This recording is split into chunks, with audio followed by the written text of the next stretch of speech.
What's up guys, तो कैसे हो? तो कार्टून्स किन्होंने नहीं देखा होगा, शिन चैन, पोकेमोन, डोरेमोन। लेकिन इन कार्टून्स के भी कुछ ऐसे एपिसोड्स होते हैं जिन्हें किसी न किसी कारण से लॉन्च नहीं किया गया या फिर उन एपिसोड्स को बैन कर दिया जाता है। और कई बार तो किसी कार्टून को ही किसी न किसी गलती की वजह से बैन कर दिया जाता है। और इसलिए आज हम आपको कुछ ऐसे ही बैंड कार्टून्स और उनके एपिसोड्स के बारे में बताने वाले हैं। तो चलिए शुरू करते हैं। Number 1, Pokemon. यार आप ही जरा सोचो कि इस आइकॉनिक कार्टून के साथ क्या गलती हो सकती है। इसमें बस क्रिएचर्स जिनको कैप्चर कर फाइट कराई जाती है और वो टाइम टू टाइम इवॉल्व होते रहते हैं। इसमें कुछ भी गलत नहीं दिख रहा है, लेकिन दो कंट्रीज को इससे काफी प्रॉब्लम थी। एक सऊदी अरेबिया और दूसरी थी यूएसए। सबसे पहले बात करते हैं सऊदी अरेबिया की। तो इन्होंने इस कार्टून को पूरी तरीके से बैन कर रखा है और वहाँ पर पोकेमोन टीवी पर नहीं आता था और ऑनलाइन भी इसे देख पाना काफी मुश्किल था, क्योंकि जिस तरीके से इवोल्यूशन दिखाया गया है। तो सऊदी अरेबिया का कहना है कि ये कार्टून डार्विन की थ्योरी को सपोर्ट करती है, जिस वजह से इसे वहाँ पर कभी एयर नहीं किया गया था। साथ ही इसके ऊपर और भी इल्जाम लग गए थे। ये गैम्बलिंग और एक से ज्यादा भगवान होने जैसे आइडिया को प्रमोट करती है, जो कि इस्लाम के खिलाफ है। और यूएसए में कहा गया है कि ये विचक्राफ्ट और सैटेनिक आइडियोलॉजी को प्रमोट करती है। लेकिन ओवर द टाइम लोग समझ गए कि ऐसा कुछ नहीं है, तो यूएसए में इसे लॉन्च किया गया, लेकिन सऊदी अरेबिया में ये फिर भी बैन था।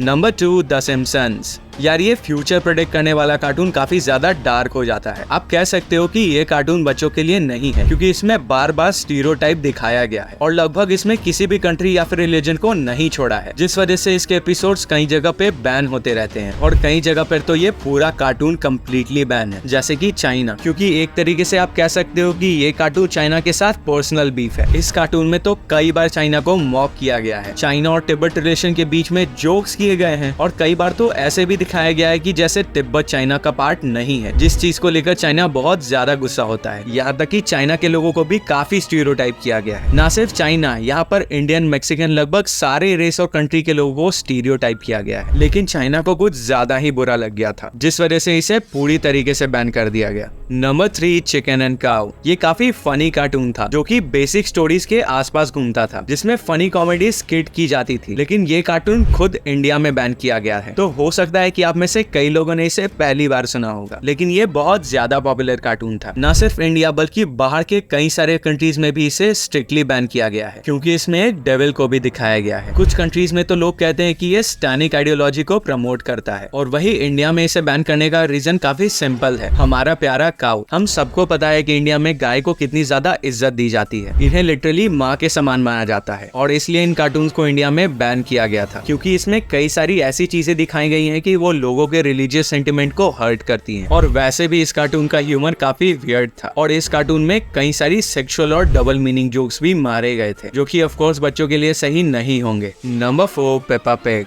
ये बच्चों के लिए बनाया हुआ कार्टून काफी ज्यादा फैमिली फ्रेंडली है और एकदम नॉर्मल लगता है। इसमें ना कोई ज्यादा वायलेंस है और ना ही कोई वल्गर चीजें हैं, और बहुत ही ज्यादा पीसफुल कार्टून है। लेकिन फिर भी इसे चाइना में बैन किया गया था, ये कहकर कि ये कार्टून एक एजेंडा प्रमोट करता है, और इसके कुछ एपिसोड्स को दिखाकर कहा गया था कि ऐसे एपिसोड्स चाइनीज ऑडियंस के लिए नहीं बनी है, और ये कार्टून चाइना की डेमोक्रेसी पे सवाल उठाता है। लेकिन कई लोगों को ऐसा कुछ भी नहीं लगा, और इसलिए लोग कहते हैं कि चाइना का इसे बैन करने के पीछे एक मोटिव था, जो कि वो नहीं बता रहे हैं। लेकिन हाँ, ये चाइना में पूरी तरीके से बैन है, और ऐसे ही ऑस्ट्रेलिया में इसे कुछ वक्त के लिए बैन किया गया था, क्योंकि इसके एक एपिसोड में दिखाया गया था कि स्पाइडर जो होते हैं वो हमारे दोस्त बन सकते हैं। पर ऑस्ट्रेलिया में स्पाइडर की काफी पॉइजनस वैरायटी मिलती है, जो कि सच में लोगों की जान ले सकती है, और इसलिए वहाँ के बच्चों को इनसे दूर रखना सिखाया जाता है, और इस कार्टून को देखकर वो शायद किसी स्पाइडर को टच कर ले। Number 5, Steven universe. हो सकता है कि आपने इस कार्टून को ना देखा हो, क्योंकि ये रीसेंट टाइम के कार्टून में से एक है जिसके इतने भी ज्यादा एपिसोड्स नहीं आए, लेकिन कुछ जगह पे ये काफी ज्यादा पॉपुलर हो रहा था। इंडिया में ये कार्टून वैसे ही लोगों को देखना था, लेकिन यहाँ पर इतना कुछ आइकॉनिक या नॉस्टैल्जिक नहीं है। लेकिन इस कार्टून में एक बात अच्छी है, वही इस कार्टून के बैन होने का कारण बनी। दरअसल इस कार्टून में ओपनली LGBTQ रिलेशनशिप को दिखाया जाता है, और इसमें काफी कलर्स, यहाँ तक कि LGBTQ मैरिजेस भी दिखाए गए हैं। और आपको पता होगा कि रेनबो फ्लैग किसकी निशानी है, और अब आप समझ ही गए होंगे कि इसे बैन क्यों किया गया, क्योंकि कई कंट्रीज इस चीजों को सपोर्ट नहीं करती हैं, जैसे कि केन्या और सऊदी अरेबिया। और सबसे पहले इसे केन्या में पूरी तरीके से बैन किया गया, और उसके बाद सऊदी अरेबिया में भी, और वहाँ की कुछ कंट्रीज में पूरे कार्टून को भी बैन किया गया। और LGBTQ को सपोर्ट करने और प्रोपेगेंडा को स्प्रेड करने के लिए इसके ऊपर इल्जाम भी लगाए गए थे।